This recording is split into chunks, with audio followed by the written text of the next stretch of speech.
জল্পনা কল্পনার অবসান ঘটালেন জাস্টিন ট্রুডো নিজেই। ঘোষণা দিলেন কানাডার প্রধানমন্ত্রী পদ থেকে পদত্যাগের, সরে যাবেন ক্ষমতাসীন লিবারেল পার্টির দলীয় প্রধানের পদ থেকেও। I intend to resign as party leader, as prime minister, after the party selects its next leader through a robust, nationwide, competitive process.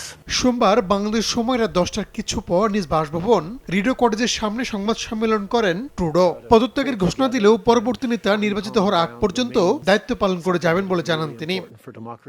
সংবাদ সম্মেলনে ট্রুডো বলেন, পরিবারের সঙ্গে দীর্ঘ আলোচনার পর এই সিদ্ধান্ত নিয়েছেন তিনি। তার সফলতার পেছনে পরিবারের ভূমিকা আছে বলেও দাবি করেন ট্রুডো।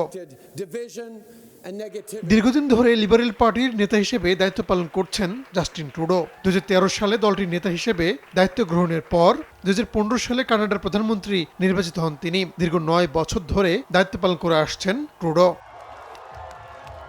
তবে সাম্প্রতিক সময়ে তার জনপ্রিয়তা অনেকটাই কমে যায়। নানা সমালোচনার মুখে পড়েন তিনি। নবনির্বাচিত মার্কিন প্রেসিডেন্ট ডোনাল্ড ট্রাম্পের বাড়তি শুল্ক আরোপের হুঁশিয়ারির পর ট্রুডো সরকারের উপর আরও চাপ সৃষ্টি হয়। বিরোধীদের পাশাপাশি তার নিজ দলের মধ্য থেকে ওঠে পদত্যাগের দাবি।